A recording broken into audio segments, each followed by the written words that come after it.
Welcome to my channel. ಇವತ್ತು ಈಸಿಯಾಗಿ ಸಬ್ಬಕ್ಕಿ ಉಪ್ಪಿಟ್ಟು ಇಲ್ಲ ಕಿಚಡಿ ಯಾವ ಥರ ಮಾಡೋದು ಅಂತ ನೋಡೋಣ.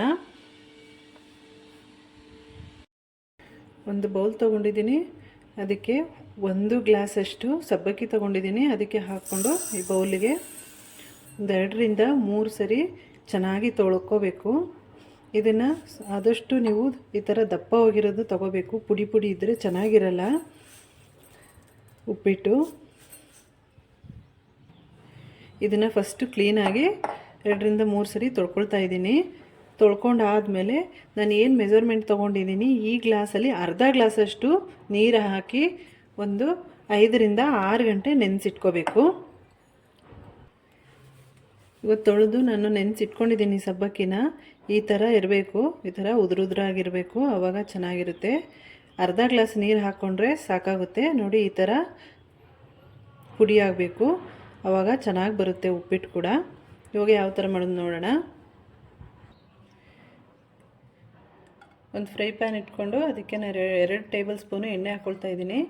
2 ಟೇಬಲ್ ಸ್ಪೂನ್ ಎಣ್ಣೆ ಹಾಕ್ಕೊಂಡ್ರೆ ಸಾಕಾಗುತ್ತೆ, ಜಾಸ್ತಿ ಹಾಕ್ಕೊಂಡ್ರೆ ಚೆನ್ನಾಗಿರಲ್ಲ ಇದಕ್ಕೆ. ಫಸ್ಟು ಕಡಲೆ ಬೀಜನ ಹುರ್ಕೊಳ್ತಾ ಇದ್ದೀನಿ. ಮೀಡಿಯಮ್ ಫ್ಲೇಮಲ್ಲಿ ಹುರ್ಕೋಬೇಕು. ಮೀಡಿಯಮ್ ಫ್ಲೇಮಲ್ಲಿ ಇಟ್ಕೊಂಡು ಕಡಲೆ ಬೀಜನ ಹುರ್ಕೋಬೇಕು. ಇವಾಗ ಕಡಲೆ ಬೀಜನ ಹುರ್ಕೊಂಡು ಆಗಿದೆ. ನಾನು ಎಣ್ಣೆ ಏನು ಹಾಕ್ಕೊಂಡಿಲ್ಲ. ಅದೇ ಎಣ್ಣೆಗೆ ಒಂದು ಅರ್ಧ ಟೀ ಸ್ಪೂನ್ ಜೀರಿಗೆ, ಅರ್ಧ ಟೀ ಸ್ಪೂನ್ ಸಾಸಿವೆ, ಸ್ವಲ್ಪ ಶುಂಠಿ ಹಾಕ್ಕೊಳ್ತಾ ಇದ್ದೀನಿ, 2 ಹಸಿಮೆಣಸಿನ್ಕಾಯಿ, ಕರಿಬೇವಿನ ಸೊಪ್ಪು, ಇದನ್ನೆಲ್ಲ ಹಾಕ್ಕೊಂಡು ಸ್ವಲ್ಪ ಫ್ರೈ ಮಾಡ್ಕೊಳ್ತಾ ಇದ್ದೀನಿ. ಇವಾಗ ಫ್ರೈ ಆಗಿದೆ. ಒಂದು ಆಲೂಗೆಡ್ಡೆನ ನಾನು ಫಸ್ಟೇ ಬೇಯಿಸಿ ಇಟ್ಕೊಂಡಿದ್ದೀನಿ, ಅದನ್ನು ಕೂಡ ಆ್ಯಡ್ ಮಾಡ್ಕೊಳ್ತಾ ಇದ್ದೀನಿ. ಸ್ವಲ್ಪ ಉಪ್ಪು ಹಾಕ್ಕೊಂಡು ಫ್ರೈ ಮಾಡ್ಕೊಳ್ತಾ ಇದ್ದೀನಿ.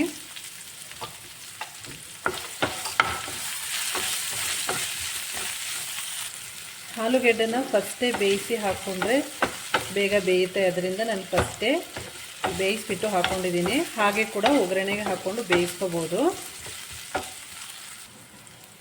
ಒಂದು ಚಿಕ್ಕದು ಟೊಮೆಟೊ ಹಾಕ್ಕೊಂಡು ಚೆನ್ನಾಗಿ ಫ್ರೈ ಮಾಡ್ಕೋಬೇಕು. ನೆನೆಸಿಟ್ಕೊಂಡಿರುವ ಸಬ್ಬಕ್ಕಿನ ಹಾಕ್ಕೊಳ್ತಾ ಇದ್ದೀನಿ. ಈ ಥರ ಉದುರುದ್ರಾಗೆ ಇರಬೇಕು, ಆವಾಗ ಚೆನ್ನಾಗಿರುತ್ತೆ ಉಪ್ಪಿಟ್ಟು. 2 ಟೇಬಲ್ ಸ್ಪೂನ್ ಕಡಲೆ ಬೀಜನ ಹುರಿದುಬಿಟ್ಟು ಪುಡಿ ಮಾಡಿ ಇಟ್ಕೊಂಡಿದ್ದೀನಿ, ಅದನ್ನು ಕೂಡ ಹಾಕ್ಕೊಳ್ತಾ ಇದ್ದೀನಿ.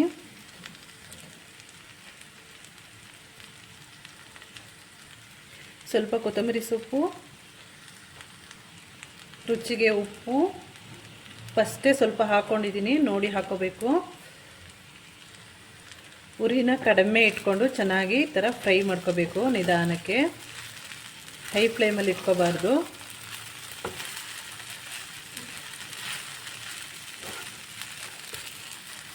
ಒಗ್ಗರಣೆಗೆ ಈರುಳ್ಳಿ ಬೇಕು ಅನ್ನೋರು ಹಾಕೋಬೋದು. ನಾನು ಈರುಳ್ಳಿ ಹಾಕ್ಕೊಂಡಿಲ್ಲ, ಹಾಗೆ ಮಾಡ್ಕೊಳ್ತಾ ಇದ್ದೀನಿ.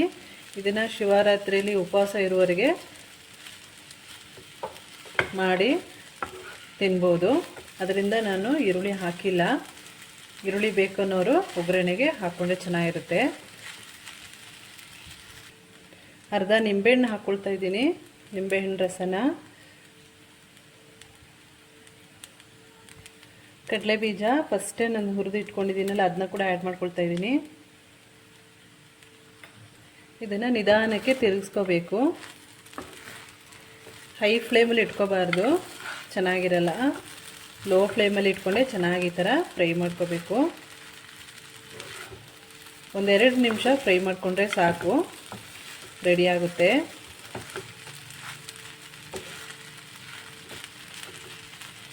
ಇವಾಗ ರೆಡಿಯಾಗಿದೆ. ಸ್ಟವ್ ಆಫ್ ಮಾಡ್ಕೊಳ್ತಾ ಇದ್ದೀನಿ. ಬಿಸಿ ಬಿಸಿಯಾದ ಸಬ್ಬಕ್ಕಿ ಕಿಚಡಿ ರೆಡಿಯಾಗಿದೆ. ತುಂಬ ರುಚಿಯಾಗಿರುತ್ತೆ. ಒಂದ್ಸರಿ ಟ್ರೈ ಮಾಡಿ ನೋಡಿ. ಸಬ್ಬಕ್ಕಿ ಉಪ್ಪಿಟ್ಟನ್ನು ನೀವು ಹಾಗೆ ಕೂಡ ತಿನ್ಬೋದು, ಇಲ್ಲ ಚಟ್ನಿ ಜೊತೆ ಕೂಡ ತಿನ್ಬೋದು. ತುಂಬ ರುಚಿಯಾಗಿರುತ್ತೆ. ಮತ್ತು ಇದು ಶಿವರಾತ್ರಿಯಲ್ಲಿ ಉಪವಾಸ ಇರುವವರಿಗೆ ಇದನ್ನು ಮಾಡಿಕೊಂಡು ತಿನ್ಬೋದು. ಈ ವಿಡಿಯೋ ಇಷ್ಟ ಆಗಿದರೆ ಲೈಕ್, ಶೇರ್, ಸಬ್ಸ್ಕ್ರೈಬ್ ಮಾಡ್ಕೊಳ್ಳಿ. Thank you.